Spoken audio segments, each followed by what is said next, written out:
Orúkọ mi ni oníwàásù Samuel Tèmítọ́pẹ́ Àkàndé láti inú ìjọ Faith Baptist Church l'Ógbómọ̀ṣọ́. Tẹ́mọ́ ń bá pàdé lórí ètò oore ọ̀fẹ́ fún ìyípadà Grace for Change lọ́sọ̀ọ̀sẹ̀. Inú mi dùn láti kí wa kú ọdún Kérésìmesì. A dúpẹ́ lọ́wọ́ Ọlọ́run tó bá wa láyọ̀. Àdúrà mi ni wípé ọdún ó yabo fún gbogbo wa, yóò jẹ́ àkókò ayọ̀. Ẹ má jẹ́ ká gbàgbé wípé ìdí tí a ṣe ń ṣe Kérésìmesì òun ní nítorí Jésù. Jésù ló wá sáyé láti kú nítorí ẹ̀ṣẹ̀ wa, láti fún wa ní ìyà nípẹ̀kun. Ìdí Kérésìmesì gangan ni. A sì mọ rírì yín bẹ́ẹ̀ ṣe ń wò wá ní gbogbo ọ̀sẹ̀. Ìbùkún ló jẹ́ fún wa. Inú wa sì ń dùn pé bá a ṣe ń wá sórí móhùnmáwòrán ó ń bá ènìyàn pàdé. Mo gbàdúrà wípé ìbùkún Ọlọ́run yóò tún wà lórí ayé yín. Merry Christmas to you and your family. God bless you. Mo kí yín pé ẹ káalẹ́ níbi gbogbo tí ẹ ti ní àǹfààní láti wò mí àti láti gbọ́ mi lórí ètò oore ọ̀fẹ́ fún ìyípadà. A dúpẹ́ lọ́wọ́ Ọlọ́run fún àǹfààní tí ó fi fún wa láti jẹ́ alààyè ọkàn lónìí àti láti wá sójú ìwòran yín. Èní yìí ni ìgbà àkọ́kọ́ tí mo ń darapọ̀ mọ́ wa lórí ètò yìí.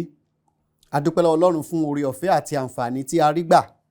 A dúpẹ́ pé Ọlọ́run fún wa ní ọ̀rọ̀ rẹ̀, èyí tó ń ṣe atọ́nà, èyí tó sì ń ràn wá lọ́wọ́, tó ń fún wa ní okun, tó ń fún wa ní agbára, tó ń fún wa ní ìdánilójú àti ìrètí ayọ̀ tí ń bẹ nínú ayé ọmọ Ọlọ́run. Ní alẹ́ yìí, bí Ọlọ́run ṣe fún wa ní oore ọ̀fẹ́, a ó kà nínú ọ̀rọ̀ Ọlọ́run. A ó kà nínú ọ̀rọ̀ Ọlọ́run láti inú ìwé Matthew orí ìkíní ẹsẹ̀ ìkejìdínlógún dé ẹsẹ̀ karùndínlọ́gbọ̀n. Matthew orí ìkíní ẹsẹ̀ kejìdínlógún dé ẹsẹ̀ karùndínlọ́gbọ̀n. Bíbélì kà báyìí pé bí ìbí Jésù Kristi ti rí nìyí ní àkókò tí a fẹ́ Màríà ìyá rẹ̀ fún Jósẹ́fù, kí wọ́n tó pàdé, a rí i ó lóyún láti ọwọ́ ẹ̀mí mímọ́ wá.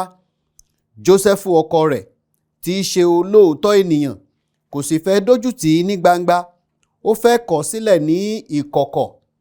Ṣùgbọ́n nígbà tí ó ń ro nǹkan wọ̀nyí, wò ó, áńgẹ́lì Olúwa yọ sí i ní ojú àlá. Ó wí pé, Jósẹ́fù, ìwọ ọmọ Dáfídì, má fòyà láti mú Màríà aya rẹ sí ọ̀dọ̀, nítorí èyí tí ó yún nínú rẹ̀ láti ọwọ́ ẹ̀mí mímọ́ ni. Ẹsẹ̀ kọkànlélógún, yóò sì bí ọmọkùnrin náà. Jésù ni ìwọ ó pe orúkọ rẹ̀, nítorí òun ni yóò gba àwọn ènìyàn rẹ̀ là kúrò nínú ẹ̀ṣẹ̀ wọn. Gbogbo èyí sì ṣẹ kí èyí tí a ti sọ láti ọ̀dọ̀ Olúwa wá láti ẹnu wòlíì kí ó lè ṣẹ pé, kíyèsí, wúńdíá kan yóò lóyún, yóò sì bí ọmọkùnrin kan, yóò sì pe orúkọ rẹ̀ ní Ìmánúẹ́lì, ìtumọ̀ èyí tí ṣe Ọlọ́run wà pẹ̀lú wa. Nígbà tí Jósẹ́fù dìde nínú oorun rẹ̀, ó ṣe bí áńgẹ́lì Olúwa ti wí fún un, ó sì mú aya rẹ̀ sí ọ̀dọ̀. Òun kò sì mọ̀ títí òun fi bí àkọ́bí rẹ̀ ọmọkùnrin, ó sì pe orúkọ rẹ̀ ní Jésù. Ẹ jẹ́ kí a gbàdúrà. Ọlọ́run ayérayé, a dúpẹ́ lọ́wọ́ yín fún ọ̀rọ̀ yín, a dúpẹ́ fún àǹfààní tẹ́ fún wa lálẹ́ yìí. Bí a ṣe ń wọnú ọ̀rọ̀ yín, gbàdúrà pé kẹ́ ẹ ṣí ojú wa, kẹ́ ẹ sì bùkún ọkàn wa. Gbogbo àwọn olùgbọ́ ọ̀rọ̀ yìí, Ọlọ́run, pé kẹ́ ẹ fọwọ́ tọ́ ọkàn wọn, kẹ́ ẹ sì fún wọn ní oore ọ̀fẹ́ láti mọ̀ àti láti gbàgbọ́ pé Jésù òun ní ṣe olùgbàlà, kí wọ́n lè gbàgbọ́, kí àwọn náà lè di ọmọ Ọlọ́run. Ẹ ṣeun nítorí pé ẹ ti gbọ́ tiwa. Ògo àtọlá ni forúkọ yín, ní orúkọ Jésù Kristi Olúwa wa. Àmín. Mo kí wa lẹ́ẹ̀kan sí pé ẹ káalẹ́. Eléyìí jẹ́ àkókò Kérésì. Àkókò Kérésì jẹ́ àkókò ayọ̀. Mo mọ̀ pé onírúurú ìyípadà ló ti ń ṣẹlẹ̀ ní ìlú, ní inú ilé mìíràn, ní agbègbè wa. Onírúurú àìfarahàn ayọ̀ òun ni a ti ní ìpalẹ̀mọ́ fún àkókò Kérésì. Àkókò Kérésì jẹ́ àkókò tí mo fẹ́ràn púpọ̀. Nígbà tí mo ṣì wà ní ọmọdé, mo mọ̀ wípé ó jẹ́ àkókò tí a máa ń fojú sọ́nà sí. Ó ní ọ̀pọ̀lọpọ̀ nǹkan tó máa ń mú inú wa dùn tó sì máa ń mú ayọ̀ wa kún nígbà tí kérésì bá ń bọ̀. Oúnjẹ tá ó jẹ, aṣọ tá ó wọ̀, àwọn ènìyàn tí yóò wá, ìrìn àjò tá a rìn, àwọn nǹkan tá a ṣe, àwọn ọ̀rẹ́ tá a ti rí tipẹ́ tá a tún pàdé, àwọn ẹbí tí ó tún pàdé, gbogbo àwọn nǹkan wọ̀nyí òun ló máa ń fún wa ní ayọ̀ ní àkókò kérésì. Àti bí ojú ọjọ́ ṣe máa ń rí, àkókò ọyẹ́ ni, ó máa ń yàtọ̀, ó máa ń jẹ́ kí a mọ̀ wípé àkókò yìí ṣe pàtàkì. Nítorí náà àkókò kérésì jẹ́ àkókò ayọ̀, ó sì dára bẹ́ẹ̀ tó jẹ́ àkókò ayọ̀, ó sì dára bẹ́ẹ̀ kó sì jẹ́ àkókò ayọ̀ ní tòótọ́. Ṣùgbọ́n àkókò kérésì yìí kan náà, nítorí ayọ̀, nítorí bí nǹkan ṣe rí, nítorí àwọn èèyàn tó ń wá, nítorí ìrìn àjò tá à ń ṣe, nítorí aṣọ tá à ń wọ̀, nítorí oúnjẹ tá à ń jẹ, a ti sọ ìdí tí a fi ń láyọ̀ kérésì gan, à ń sọ wọ́n nù. A ní ìfojúsùn sí ayọ̀ tí í ṣe ayọ̀ kérésì gangan, a ò ní mọ́. Nítorí náà bí àkókò kérésì ṣe dé, tí à ń múra, tí a sì ń palẹ̀ mọ́, tí à ń yọ̀ lọ́tún, tí à ń yọ̀ lósì, tí ọ̀pọ̀lọpọ̀ sì ń ronú bí wọ́n ó ṣe ní ìbùkún sí i àti bí wọ́n ó ṣe rí owó pa ní àkókò kérésì, torí pé mo mọ̀ pé lákòókò yìí ó máa ń tún jẹ́ àkókò tókòwò máa ń bú yáyá. Ṣùgbọ́n kí ni nǹkan tó mú kí kérésì gan jẹ́ àkókò ayọ̀? Kí ni nǹkan tó lè mú kí àkókò ayọ̀ kérésì yìí kó nítumọ̀ nínú ayé wa? Ẹsẹ̀ Bíbélì tí a kà yìí ó sọ ìtàn ìbí Jésù. Ìbí Jésù yìí gangan òun ló ṣe pàtàkì tí a fi ń yọ̀ ní àkókò kérésì. Ìbí Jésù yìí gangan òun ni orísun gbogbo ìyípadà àti gbogbo kàkàrìrì tó máa ń ṣẹlẹ̀ ní àkókò kérésì. Nítorí kí ni ìbí ẹnìkan yìí ṣe pàtàkì tó bẹ́ẹ̀ tó fi mú ìyípadà bá gbogbo nǹkan nínú ayé? Kí ló fà á tí ìbí Jésù yìí tó fi ṣe iyebíye débi wípé ó ń yí ojú ọjọ́ padà, ó ń yí àkókò padà, ó ń yí ìmọ̀lára, ó ń yí bí a ṣe ń ní feeling, ó ń yí padà nínú àgọ́ ara wa nítorí pé a bí ẹnìkan. Ní àṣálẹ́ yìí mo fẹ́ ká kíyèsí wípé ẹni tí a bí, Jésù Kristi yìí, olùgbàlà ni. Olùgbàlà ni. Òun ló fi mú kí ìyípadà yìí ó ṣẹlẹ̀. A wá fẹ́ wò ó ní tòótọ́ ṣe olùgbàlà ni. Báwo ló ṣe jẹ́ olùgbàlà? Kí nìdí rẹ̀ tá fi pè ní olùgbàlà? Àkọ́kọ́, mo fẹ́ ká wò wípé olùgbàlà tí a bí òun ni ìdí náà tí a fi ń yọ̀ ní àkókò kérésì. Báwo ló ṣe wá dá wa lójú pé Jésù yìí ni olùgbàlà? Ẹ jẹ́ ká wo ẹsẹ̀ 22 Bíbélì tí a kà. Ó ní bí ìbí Jésù Kristi ti rí nìyí ní àkókò tí a fẹ́ Màríà ìyá rẹ̀ fún Jósẹ́fù, kí wọ́n tó pàdé, a rí ó lóyún láti ọwọ́ Ẹ̀mí Mímọ́ wá. Praise the Lord.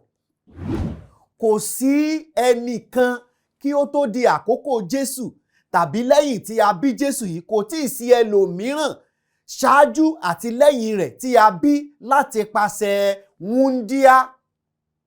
Kò tí ì sí ẹlòmíràn tí a bí láì jẹ́ pé ọkùnrin àti obìnrin wọ́n ní ìpàdé pọ̀ kí wọ́n tó bí. Jésù Kristi nìkan òun ni àkọsílẹ̀ tí a ní, kìí ṣe nínú Bíbélì nìkan, ṣùgbọ́n nínú gbogbo ìwé ìtàn ayé kò sí ibòmíràn tí a ti ṣe àkọsílẹ̀ wípé a bí ẹnikẹ́ni láti ara wúńdíá. Jésù Kristi nìkan ni. Kí ló dé tó fi jẹ́ pé a nílò láti bí láti ara wúńdíá? A rí àsọtẹ́lẹ̀ tí a sọ nípa ìbí rẹ̀. Ìyẹn sì ni kókó àkọ́kọ́ tí mo fẹ́ pín pẹ̀lú wa. Àsọtẹ́lẹ̀ tí a sọ nípa ìbí rẹ̀. Ìwé Àìsáyà orí 7 ẹsẹ̀ 14. Ìwé wòlíì Àìsáyà orí 7 ẹsẹ̀ 14 Bíbélì wípé nítorí náà Olúwa fúnra ara rẹ̀ yóò fún yín ní àmì kan, kíyèsí wúńdíá kan yóò lóyún, yóò sì bí ọmọkùnrin kan, yóò sì pe orúkọ rẹ̀ ní Ìmánúẹ́lì. Bíbélì sọ ní ìbáyìí pé ní gẹ́gẹ́ bí àsọtẹ́lẹ̀ wípé wúńdíá kan yóò lóyún, yóò bí ọmọkùnrin kan, a ó pe orúkọ rẹ̀ ní Ìmánúẹ́lì. Eléyìí jẹ́ àsọtẹ́lẹ̀ tó sọ pàtó nípa ìbí Jésù. Ẹsẹ̀ Bíbélì tí a kà nínú ìwé Mátíù ó sọ wípé nígbà tí a fẹ́ Màríà tí í ṣe ìyá Jésù ní àfẹ́sọ́nà fún Jósẹ́fù ọkọ rẹ̀, kí wọ́n ó tó pàdé, kí wọ́n tó jọ máa gbé pọ̀, kí wọ́n tó jọ wà papọ̀, kí wọ́n tó ríra, kí wọ́n tó ní nǹkan papọ̀, a rí wípé Màríà ó lóyún. Eléyìí túmọ̀ sí wípé Màríà jẹ́ obìnrin tí kò mọ ọkùnrin rí, ṣùgbọ́n tí a rí tí ó lóyún. Bíbélì sọ wípé láti ọwọ́ Ẹ̀mí Mímọ́. Eléyìí ni ìdánilójú wípé ẹni náà tí Ọlọ́run ti sọ nípa rẹ̀ wípé a ó bí láti ẹnu wòlíì Àìsáyà ní ọ̀pọ̀lọpọ̀ ọdún sẹ́yìn, òun náà ni ọmọ tí a bí.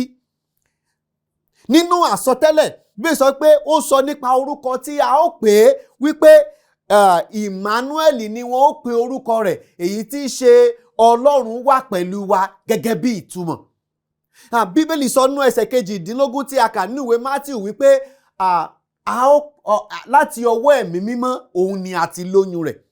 Ṣé rí bí ó ṣe bá ara wọn mu? Ǹjẹ́ a kíyèsí wípé kò sí ìyàtọ̀ kankan nínú rẹ̀?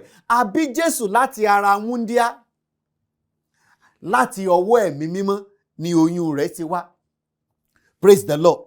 So nítorí náà ní àṣálẹ́ yìí mo fẹ́ ká mọ̀ wípé tí Kérésìmesì tí yóò bá ní ìtumọ̀ tó yẹ kó ní, tí yóò bá mú ayọ̀ tó yẹ kó mú wá nítòótọ́ sínú ayé wa, sínú ọkàn wa àti sínú ìdílé wa, a gbọ́dọ̀ mọ̀ wípé ayọ̀ tí à ń yọ̀ kìí ṣe ayọ̀ oúnjẹ, kìí ṣe ayọ̀ aṣọ, kìí ṣe ayọ̀ àwọn nǹkan tí a ó ṣe ní àkókò Kérésì, ṣùgbọ́n ó ní í ṣe pẹ̀lú ìbí olùgbàlà aráyé.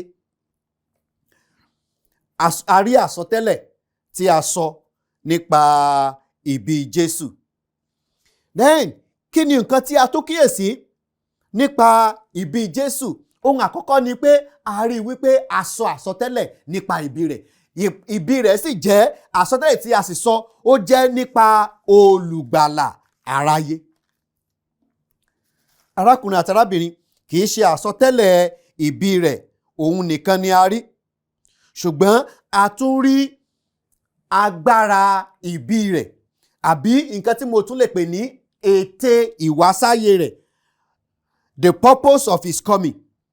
Àkọ́kọ́, the prophecy of his coming, of his birth. Then the purpose of his birth. Ète tí a ṣe bí Jésù. Ẹsẹ̀ 19 ẹsẹ̀ Bíbélì tí a kà nínú ìwé Mátíù orí 1. Mátíù orí 1 ẹsẹ̀ 19. Ó ní Jósẹ́fù ọkọ rẹ̀ tí í ṣe olóòótọ́ ènìyàn kò sì fẹ́ dójútì ní gbangba, ó fẹ́ kọ̀ ọ́ sílẹ̀ ní ìkọ̀kọ̀. Ẹ jẹ́ kí n lọ sí ẹsẹ̀ 21. Yóò sì bí ọmọkùnrin kan, Jésù ni ìwọ ó pe orúkọ rẹ̀, nítorí òun ni yóò gba àwọn ènìyàn rẹ̀ là kúrò nínú ẹ̀ṣẹ̀ wọn. Nítorí òun ni yóò gba àwọn ènìyàn rẹ̀ là kúrò nínú ẹ̀ṣẹ̀ wọn. So a rí ète tí Jésù fi wá sí ayé. A rí agbára ìwásáyé rẹ̀ láti wá yanjú wàhálà ẹ̀ṣẹ̀ nínú ayé ènìyàn, láti wá gba ènìyàn kúrò nínú ìdálẹ́bi ẹ̀ṣẹ̀, láti wá gba ènìyàn kúrò nínú gbèsè ẹ̀ṣẹ̀ tí òun gangan ò lè san. Eléyìí sì ni ìdí rẹ̀ tó fi jẹ́ wípé a nílò láti bí látara wúńdíá.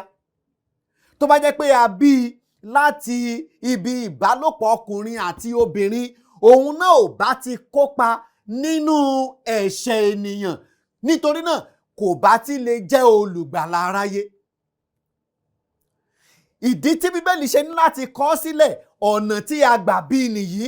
Ìdí tí Bíbélì ṣe ní láti tọ́ka sí nìyí, ọ̀nà tí a gbà bí. Ìdí tí Bíbélì fi sọ àsọtẹ́lẹ̀ rẹ̀ nìyí kó tó di wípé a bí. Wípé tí a ó bá ní olùgbàlà, tá a ó bá ní ẹnìkan tí yóò gbà wá, tá a bá ní ẹnìkan tí yóò kó wa yọ kúrò nínú ègbé ayérayé, ó gbọ́dọ̀ jẹ́ ènìyàn, ṣùgbọ́n ó gbọ́dọ̀ jẹ́ ènìyàn tí kò nípìn nínú ẹ̀ṣẹ̀. Ó gbọ́dọ̀ jẹ́ ènìyàn tí kò jogún ẹ̀ṣẹ̀ Ádámù. Ó gbọ́dọ̀ jẹ́ ènìyàn tí ó jẹ́ mímọ́. Ó gbọ́dọ̀ jẹ́ ènìyàn tí ó jẹ́ pípé pẹ̀lú. Kò gbọ́dọ̀ jẹ́ ẹlẹ́ṣẹ̀ gẹ́gẹ́ bí ènìyàn, gẹ́gẹ́ bí ara wa. So nítorí náà, ó nílò dandan ni tí Jésù ó bá jẹ́ olùgbàlà, ẹni tí ó sì jẹ́ nítòótọ́, a gbọ́dọ̀ bí látara wúńdíá. Kò gbọ́dọ̀ kópa nínú ẹ̀ṣẹ̀ èyí tí ó nílò láti wá ṣe àfọ̀mọ́ rẹ̀. A rí wípé Jésù jẹ́ olùgbàlà aráyé tó wá láti wá ṣe iṣẹ́ ìgbàlà wa. Ó ṣe ni láàánú wípé nígbà tí à ń yọ ayọ̀ kérésì, nítorí àìmọ̀ ìdí, nítorí àìní ìfojúsùn, nítorí àìmáa rántí irú àjọyọ̀ tí à ń ṣe, irú ayọ̀ tí à ń yọ̀, àwọn ènìyàn tún ń yọ ayọ̀ ìbí Jésù nínú ẹ̀ṣẹ̀. Àwọn ènìyàn ń fi ẹ̀ṣẹ̀ ṣe ayọ̀ nínú ìbí Jésù ní àkókò ìbí Jésù. Nígbà tí ẹlòmíràn sọ wípé à ń yọ ayọ̀ ìbí Jésù Kristi, wọ́n mu ọtí àmupara. Nígbà tí ẹlòmíràn sọ wípé à ń yọ ayọ̀ ìbí Jésù Kristi, wọ́n ń ṣe àgbèrè káàkiri. Nígbà tí ẹlòmíràn wò pé à ń ṣe àjọyọ̀ Christmas, wọ́n ń ṣe àwọn nǹkan búburú gbogbo. Wọ́n ń jalè, wọ́n ń fọ́lé, wọ́n ń fọ́ ṣọ́ọ̀bù. Ohun tí Jésù wá torí ẹ̀ wá láti wá gbà wá kúrò nínú rẹ̀. Ará, à ń yọ ayọ̀ Jésù lónìí ní àkókò yìí láti jẹ́ kí a bọ́ kúrò nínú ẹ̀ṣẹ̀ ni. Jésù wá sí ayé láti wá wẹ̀ wá nù, láti wá fọ̀ wá mọ́ kúrò nínú ẹ̀ṣẹ̀. Ẹ jẹ́ kí n lọ, nítorí àkókò mi, lọ sí ohun kẹta tí mo gbàgbọ́ wípé ó jẹ́ kó yé wa, àti wípé nítorí pé ó wá láti wẹ̀ wá kúrò nínú ẹ̀ṣẹ̀, nítorí pé a bí látara wúńdíá gẹ́gẹ́ bí àsọtẹ́lẹ̀ tí a sọ, nítorí pé ó jẹ́ olùgbàlà, ó mú ayọ̀ wá fún wa nítòótọ́, ó jẹ́ ìròyìn ayọ̀ fún wa nítòótọ́ wípé a bí Jésù sí ayé. Jẹ́ ká wo eléyìí nínú ìwé Mátíù orí 2 ẹsẹ̀ 10. Mátíù orí 2 ẹsẹ̀ 10. Nígbà tí wọ́n sì rí ìràwọ̀ náà, wọ́n yọ ayọ̀ ńlá. Àwọn wo ní Bíbélì ń sọ ní báyìí? Àwọn amòye. Àwọn amòye tí wọ́n rí ìràwọ̀ láti ìlà oòrùn, tí wọ́n rí ìràwọ̀ láti ọ̀nà jíjìn, tí wọ́n ń ṣe àtẹ̀lé rẹ̀ wípé ìràwọ̀ yìí kì í ṣe ìràwọ̀ lásán, ìràwọ̀ yìí kì í ṣe ti ènìyàn lásán, ṣùgbọ́n ìràwọ̀ yìí jẹ́ ìràwọ̀ tó yàtọ̀, ìràwọ̀ ọba ni, ìràwọ̀ ọba ńlá ni pẹ̀lú. Wọ́n sì ń tọ ìràwọ̀ náà lẹ́yìn. Nígbà tó tó àkókò kan tí wọn ò rí mọ́, wọ́n yà sọ́dọ̀ Hẹ́rọ́dù láti béèrè báyìí la rí. Nígbà tí wọ́n tẹ̀síwájú ìrìn àjò wọn, bí sọ pé ìràwọ̀ yìí tó ṣe kí ni, ó tún farahàn. Nígbà tí wọ́n rí ìràwọ̀ náà tó farahàn, tí wọ́n sì rí ibi tó dúró sí, tó tọ́ka sí ibi tí Jésù wà, tó tọ́ka sí ibi tí a ti bí, tó tọ́ka sí ibi tí a tẹ́ sí, Bíbélì wípé wọ́n yọ ayọ̀ ńlá.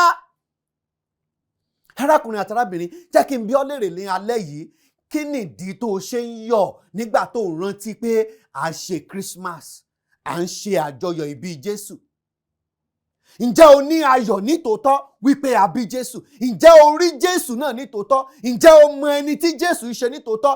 Ǹjẹ́ o mọ̀ pé òun ni olùgbàlà? Ǹjẹ́ o mọ̀ wípé ó wá sáyé nítorí ẹ̀ṣẹ̀ rẹ? Ǹjẹ́ o mọ̀ pé ó wá san gbèsè ẹ̀ṣẹ̀ rẹ?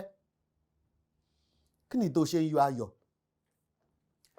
Àwọn amòye yìí, wọ́n yọ̀ nígbà tí wọ́n rí ìràwọ̀ tó dúró sí ibi tí Jésù Olúwa gbé wà. Wọ́n sì wọlé, wọ́n rí Jésù Olúwa, wọ́n yọ̀, wọ́n forí balẹ̀ fún, wọ́n ta á lọ́rẹ. arákùnrin àti arábìnrin, àkókò ìbí Jésù ó jẹ́ àkókò ayọ̀ nítòótọ́. Ẹ jẹ́ kí n tún wo ẹsẹ̀ Bíbélì mìíràn tó fi hàn wípé àkókò Jésù Kristi jẹ́ àkókò ayọ̀ nínú ìwé Lúùkù orí 2 ẹsẹ̀ 13 àti 14. Ìwé Lúùkù orí 2 ẹsẹ̀ 13 àti 14.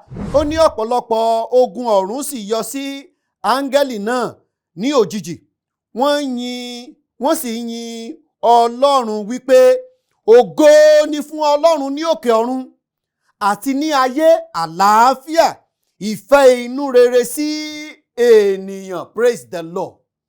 Ògo ni fún Ọlọ́run wípé Jésù Kristi wá sáyé. Ògo ni fún Ọlọ́run wípé ó wá láti wá gba aráyé là. Ògo ni fún Ọlọ́run wípé ó san gbèsè ẹ̀ṣẹ̀ tí èmi àti ìwọ jẹ lórí igi àgbélébù. Bí ó sọ pé ó kú, a sìn, ó sì jíǹde ní ọjọ́ kẹta. Arákùnrin àti arábìnrin, Jésù tó wá sáyé tí à ń ṣe àjọyọ̀ rẹ̀ yìí, olùgbàlà ní í ṣe. Òun sì ní ìdí náà tí àkókò yìí fi ṣe iyebíye. Òun ní ìdí náà tí àkókò ayọ̀ yìí fi wá sáyé. Òun ní ìdí náà tó sì yẹ kí ẹnikẹ́ni fi yọ̀. Kò sí ìdí mìíràn. Tí ohun mìíràn bá wà tó ń fún wa láyọ̀, àmọ́ ni kì í ṣe ara ẹran. Tóhun mìíràn bá wà tó mú inú wa dùn, bóyá nítorí pé a ó pawó, kò sí nǹkan tó burú ń bẹ̀.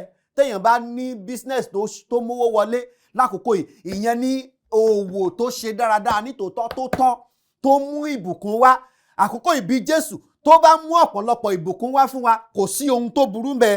Ṣùgbọ́n ohun àkọ́kọ́ tó ṣe iyebíye jùlọ, òun ni wípé ǹjẹ́ o ti ní ìbápàdé pẹ̀lú Jésù yìí? Ǹjẹ́ o ti mọ Jésù yìí? Ǹjẹ́ o ti gba Jésù yìí? Ǹjẹ́ o ti gbà ọ́ là? Ǹjẹ́ ìwọ náà ti ní ayọ̀ àti ìfọ̀kànbalẹ̀ àti àlàáfíà tí àwọn áńgẹ́lì yìí ń sọ ní báyìí, àti àwọn olùṣọ́ àgùntàn tí wọ́n ń sọ, àti tí àwọn áńgẹ́lì tó ń kéde rẹ̀ pé àlàáfíà ní ayé, àlàáfíà? Ǹjẹ́ àlàáfíà wípé wàhálà tó wà láàrin ìwọ àti Ọlọ́run nípa ẹ̀ṣẹ̀ ó ti yanjú? Ǹjẹ́ o ti gba Jésù gẹ́gẹ́ bí olùgbàlà rẹ? Báwo lo ṣe nílò láti gba Jésù gẹ́gẹ́ bí olùgbàlà rẹ? Kí ni àwọn ìgbésẹ̀ tó ní láti gbé gba Jésù gẹ́gẹ́ bí olùgbàlà rẹ? Kò sí nǹkan kan tó ní láti ṣe ní ti iṣẹ́. Ṣùgbọ́n àwọn nǹkan ló ní láti mọ̀ kó o sì gbàgbọ́, kó o bá lè ní ìdánilójú, kí ìwọ náà bá lè ní ayọ̀ tòótọ́ wípé nígbà tó bá kúrò láyé yìí, ọ̀run rere ló ń lọ. Kí Jésù olùgbàlà kó lè ní ipa nínú ayé rẹ, kí ìwọ náà lè ní ìrí ìgbàlà, kó o lè di ẹni ìràpadà, kó o lè di ọmọ Ọlọ́run. Kí ni nǹkan náà tó ní láti ṣe? Ó ní láti mọ̀ wípé ẹlẹ́ṣẹ̀ ni ọ́, o sì lè gbára rẹ là. Bí sọ gbogbo èèyàn ló ṣáà ti ṣẹ̀ tí wọ́n sì kùnà ògo Ọlọ́run. Ohun kejì tó ní láti mọ̀ kó o sì gbàgbọ́, òun ni wípé nítorí ẹ̀ṣẹ̀ rẹ, ọ̀run àpáàdì ló tọ́ sí ọ. Ọ̀run àpáàdì ló tọ́ sí èmi náà. Ṣùgbọ́n ní ọdún díẹ̀ sẹ́yìn, mo gbọ́ ìròyìn ayọ̀ yìí, mo sì ṣe ìpinnu láti gba Jésù gẹ́gẹ́ bí Olúwa àti olùgbàlà mi. Nítorí náà, ẹnikẹ́ni tó bá mọ̀ wípé ọ̀run àpáàdì ló tọ́ sóun, kí lohun mìíràn tó ní láti mọ̀? Àkọ́kọ́ gbọ́dọ̀ mọ̀ pé ẹlẹ́ṣẹ̀ ni. Ẹlẹ́ẹ̀kejì gbọ́dọ̀ mọ̀ pé ọ̀run àpáàdì ló tọ́ sí ọ. Ẹlẹ́ẹ̀kẹta, òun ni wípé Jésù fẹ́ràn rẹ. Ó fi ara rẹ̀, torí ẹ̀ ló ṣe wá sáyé, ó fi ara rẹ̀ sílẹ̀, ó fi ara rẹ̀ rúbọ pẹ̀lú lórí igi àgbélébù láti san gbèsè ẹ̀ṣẹ̀ rẹ. Tí ó kẹrin tó ní láti mọ̀ kó sì gbàgbọ́ ni pé nígbà tó kú nítorí ẹ̀ṣẹ̀ wa, nítorí ìfẹ́ rẹ̀ sí wa, ó mú ẹ̀bùn ọ̀fẹ́ kan wá tí í ṣe ìyè àìnípẹ̀kun. Ẹnikẹ́ni tó bá gba ẹ̀bùn ọ̀fẹ́ yìí, bí sọ pé kì yóò ṣègbé, ṣùgbọ́n yóò ní ìyè àìnípẹ̀kun. Ará, tó bá fẹ́ gba Jésù gẹ́gẹ́ bí Olúwa àti olùgbàlà rẹ ní alẹ́ yìí, tẹrí ọkàn rẹ ba kó sì wí tẹ̀lé mi. Jésù ọmọ Ọlọ́run, mo wá sọ́dọ̀ rẹ lónìí, èmi ẹlẹ́ṣẹ̀. Gba ọkàn mi là, kó sì fún mi ní ẹ̀bùn ọ̀fẹ́ rẹ. Mo gbàgbọ́ wípé o kú nítorí ẹ̀ṣẹ̀ mi. Mo gbàgbọ́ wípé a sin ọ́, o sì jíǹde lọ́jọ́ kẹta. Jésù olùgbàlà aráyé, gba ọkàn mi là lónìí. Fún mi ní ẹ̀bùn ọ̀fẹ́ rẹ tí ṣe ìyè àìnípẹ̀kun, kí n má bàa ṣègbé. O ṣeun Jésù Olúwa, nítorí pé o ti gbà mí là. Ní orúkọ Jésù Kristi Olúwa wa. Àmín. tí ó bá jẹ́ pé o ti gbàdúrà yìí pẹ̀lú mi tó sì ti gba Jésù gẹ́gẹ́ bí olùgbàlà rẹ, mo gbàdúrà wípé Ọlọ́run yóò wà pẹ̀lú rẹ. Mo fẹ́ kó o mú Bíbélì rẹ kó o bẹ̀rẹ̀ sí ní kà á kó o sì máa tẹ̀lé ẹ̀kọ́ ọ̀rọ̀ Ọlọ́run. Ọlọ́run yóò sì ṣe ọ̀nà rẹ ní rere. Orúkọ tèmi ni Reverend David Adesina láti ìjọ Bethel Independent Baptist Church ní Àbíkẹ́yìn ní Àjáàwá ní agbègbè Ògbómọ̀ṣọ́. Olúwa yóò wà pẹ̀lú yín. Thank you. Ẹ ṣeun. Ẹ ṣé tẹ́ darapọ̀ mọ́ wa láṣálẹ́ yìí, a sì dúpẹ́ pé Ọlọ́run ti lo ọ̀rọ̀ rẹ̀ láti jẹ́ ìbùkún fún wa láṣálẹ́ yìí. Ṣùgbọ́n gẹ́gẹ́ bá ṣe máa ń sọ, ó ṣe pàtàkì fún wa láti mọ̀ wípé ète tí Ọlọ́run fi rán wa jáde òun ni láti sọ fún ọ nípa ìgbàlà ọkàn rẹ. Mo ní ìdánilójú pé tó o bá ṣe tí ọ̀rọ̀ Ọlọ́run sọ, ìwọ náà ní ìgbàlà, torí Bíbélì sọ wípé ẹnikẹ́ni tí ó bá pe orúkọ Olúwa la ó gbàlà. Tó bá jẹ́ pé o ti ṣe ìpinnu náà tó o sì fẹ́ ká mọ̀, jọ̀ọ́ pè wá lórí ẹ̀rọ ìbánisọ̀rọ̀ wa 0816-208-1344 0816-208-1344 tàbí ẹ tún lè pè wá lórí Glo number wa 0705-530-79492 0705-530-7492. Àlàáfíà fún yín. Ẹ ṣé púpọ̀. Adùn nílé tiwa, gbọ̀ngàn rẹ̀ yóò gba orúkọ, ayé ò gbọ́ pẹ̀lú. Oore ọ̀fẹ́ ṣá ní gbẹ́kẹ̀lé mi, Jésù.